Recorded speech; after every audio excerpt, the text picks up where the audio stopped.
I'm Beth. I am a personal trainer and I am also certified in corrective exercise and Pilates, among other things. And one thing that I think my clients can find super frustrating is hearing from all these different experts in our industry about what, on one hand, is the best possible exercise for them, and then on the other hand, why that same exercise is the absolute worst exercise for them. So we've all heard crunches are bad. We've also heard planks are great. We've heard squats are awful for you. We've heard squats are the best thing for you. Lunges are terrible. Lunges are awesome. Right? So how do you navigate this world of things you should or shouldn't do to keep yourself as healthy as possible? Because let's face it, most of us just want to feel good and get strong, right? We don't want to hurt. We want to be doing good things for ourselves with our exercise, and we don't want to end up in more pain than we started. So the main thing is it's not about the exercise. It really isn't. Squats can be amazing for you. They can be terrible for you. Crunches can be absolutely fine, or they can be terrible for you. A plank can be great for you, or it can be bad for you, right? It really isn't the exercise at all. It's how we do the exercise.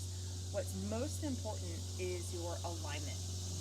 So we want to keep the ribs aligned over the pelvis, right? So it doesn't have to be perfect, and that's good news because I am far from perfect. But ideally, you want the ribs pretty much right over top. Problem comes in.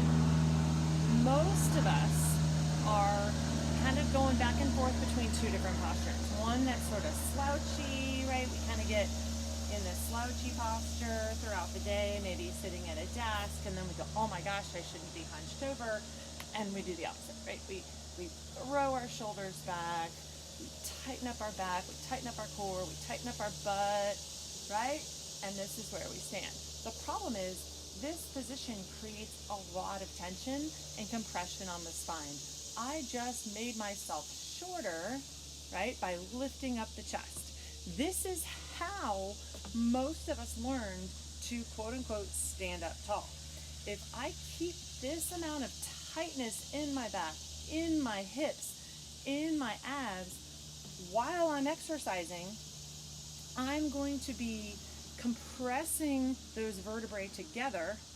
If I'm starting to rotate in that position, I might cause some shearing in there. I'm going to aggravate my joints because now my shoulders are tight. So every time I go to move my arm, there's not quite enough space for that arm to move around, right? So it's creating some rubbing going on. Same thing at the hip. When I go to move my leg, I've got too much compression around that leg bone, and I'm going to cause some irritation. So this is why so many of us, as we get older, and I'm 50, so I get it, right? We end up with arthritis, right? Or disc degenerative disease. We don't have to end up in that place. And the good news is, even if we've already done some of that damage, we can get some relief from the pain that it causes. So instead of hiking the chest up, tightening the butt, tightening the abs, relax. We are not designed to have those muscles scrunched up tight 24/7. Relax.